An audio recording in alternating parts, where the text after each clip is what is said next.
Hey, what's up, guys? Today I want to do another theoretical video on astrology.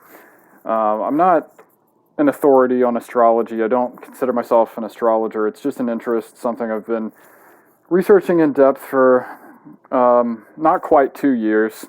Although I've always been into personality psychology, as you probably know if you've watched some of my other personality videos. But it does seem to be the complete system of systems, the only personality system that is not masterable. So, the more you learn about it, the less you find you actually know, and the more questions keep popping up. And what that essentially means for me is the more I start to think generally about how does this entire portion of astrology actually work? Whether I'm talking about aspects or the houses or signs or modalities, like what roles do they play? And I'm constantly drawing connections, between things. And I've talked to a few professional astrologers about some of my speculation, and turns out I may be onto something with some of it. But this one, I'm not sure. This is a new one. And so what I want to talk about today is about the evolution of signs. You've probably heard before that in one way or another, every sign is a sort of evolution from the sign before it. So Aries, we tend to think of as really young soul energy, very temperamental. Very hot and cold all the time, kind of like a baby. Aries is a fussy baby. And my middle brother, in addition to having middle child syndrome, is definitely was a fussy baby growing up. As he's matured, he's, just exponentially more self-aware and mature and cool-headed now. But that Aries ego is very infantile, and then Pisces being the 12th sign of the Zodiac and final sign of the Zodiac, we kind of think of as like, I've read that it's kind of thought that Jesus Christ was a Pisces, and he was definitely like the face or the archetype of the age of Pisces, although we say that his birthday was December 25th, which would make him a Capricorn, but Jesus probably wasn't a Capricorn, and he's just more of a Pisces, I think. Anyway, or carries more Pisces energy. Maybe he's a Capricorn sun and Pisces moon. I don't know. Anyway, we tend to think of like each sign as being a sort of evolution of the sign that came before it, and the way that I look at that is yes, but in a very particular way. I think what each sign does is, in a way, overcompensate for what the sign before it lacks.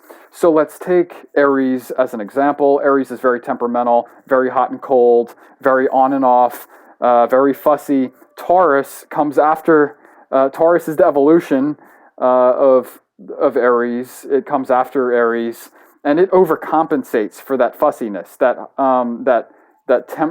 temperamental nature of Aries by being extremely fixed in an Earth way, which is the most fixed you can be. It is very, it's very earthy, it's very fixed, it's very set in its ways, it's very slow moving. Whereas Aries is like extreme sports kind of, movement all the time, risky. Taurus is extremely slow, will do anything to avoid risk in many cases.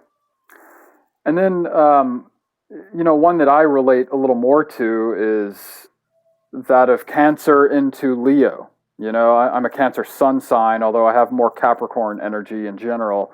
My ego is very, it's cancery when my Capricorn stuff isn't suppressing it. And I've tended to date Leo sun signs, oddly enough. Although my South Node is in Leo, so the Leo ladies were easily able to, comfortably submit to me or whatever in certain ways. I think that's what like the South Node kind of leads to in a romantic partnership.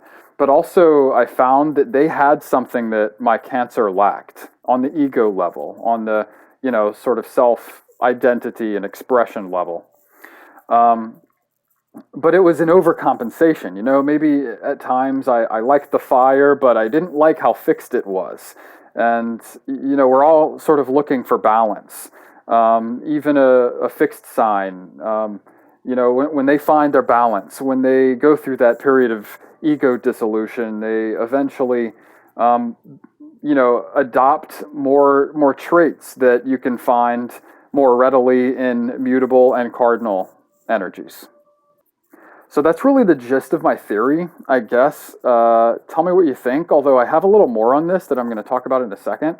But the gist of the theory, again, is that, yes, each sign is sort of an evolution of the one before it, but in a way that overcompensates for the thing that the sign before it lacks, if that makes sense. And I see this happening in every single example that I can think of.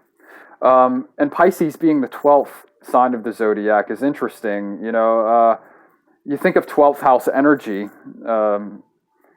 Pisces being the ruler of the 12th house, and the 12th house is sort of complete, It's the house of the collective unconscious, the house of all things at once, the house of the unknown.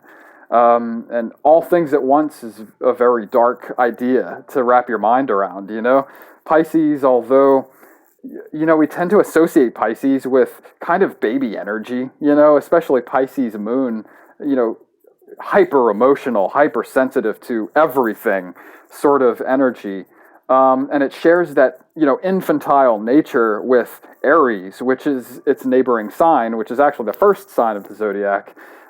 It is overall, I think Pisces is more developed in a way than Aries, say. Although, Pisces energy can be completely unhinged, as we know. Any sign can be in their own way, but Pisces tends to get a bad rap, and I think that's a mistake, because some of the best connections I've made in my life were with, Pisces energy. If you really, if you can tune in with them, you'll learn something about yourself, for sure. There's a deep humanness to Pisces energy, I think, that's just unmistakable. It's not alien energy. It's very much human energy. So all that being said, let's look at the modalities. I've said before that like each modality plays a certain role in the workplace and in social life, in family life, etc. Cardinal energy being sort of really the more quintessential masculine leadership energy. Startup, big ideas, conceptual thinker, and getting things going, getting things motivated. Cardinal signs are the leaders really in their own ways. Fixed signs are sort of the managers when they're given a structure by, say, the cardinal. Then they're very good at managing things, micromanaging things, and also being general managers of whatever system is in place. And mutable signs really being the foot soldiers and putting things into action, being very flowy, very adaptable, and things like that. And, having really good work ethic whenever they feel inspired. So, being that each sign is an evolution of the one before it, there are certain things that, they get wrong because they sort of overcompensate for the thing that the sign before it lacks. But when you look at the last three signs, which represent, this is another part of the theory, perhaps the last three signs in the zodiac, Capricorn, Aquarius, and Pisces, represent in their own ways sort of the culmination of those role energies, the leadership energy, the fixed managerial energy, and the flowy, mutable, maybe more feminine energy in Pisces. So I think that Capricorn is really the daddy of the zodiac. We think of it as a Zen I'm sorry, a yin, a yin energy, which is kind of associated more with the feminine. But really, I think Capricorn is perhaps the most masculine energy in the zodiac because being that it's yin, being that it's also cardinal, uh, it it's the masculine energy that has best integrated the feminine in a way. Of course, it needs other things to complement it, and I'm living proof of that, having most of my aspects as oppositions between, you know, uh, Capricorn and Cancer placements. But and everything needs balance, as we know. But I think Capricorn energy is really the daddy of the zodiac. It's the final cardinal sign and an evolution of everything that came before it. And same with Aquarius. Aquarius is maybe even like the feminine, the feminine energy that was born out of Capricorn. Um, but fixed, femininity is sort of it's malleable, it's flowy. We kind of associate it with mutability in a sense, but femininity is also fixed until it has a daddy, a Capricorn, so to speak, to show it the way, to lead, to give it a sensible, reasonable, logical, and pragmatic structure to work within. And I've met some Aquarius women who were, they had that structure, and without that structure, they'd have been very lost. There are exceptions to every general rule or observation, of course, but Aquarius energy is maybe, it's fixed, but it also has this internal need, this internal wild woman energy, this need to be independent and unrestrained and an individual, regardless of how constrictive the structure that they live within really is, if that makes sense. And then Pisces is maybe the culmination of mutable energy. I would think about Christ as an archetype, Christ was like the perfect balance between masculine and feminine, at least symbolically speaking. Christ was, again, the archetype of the age of Pisces, and now we're in the age of Aquarius, and it seems like that balance of masculine and feminine is becoming more and more, that Christ exemplified is becoming more and more important to consider, more and more important as a point of self discovery that we all need to come to at some point in our own journeys and in our own ways. So anyway, those are really just my thoughts. It's kind of a two-part theory that, to summarize, first, yes, each sign is sort of an evolution of the one that came before it, but in a way that overcompensates for that which the sign before it lacks, and also that the last three signs best exemplify the modalities that they're in. That Capricorn is really the daddy of the zodiac and the ultimate masculine energy, despite it being a more yin energy, but actually because of it, Aquarius being maybe the quintessential best developed fixed energy because it's individual.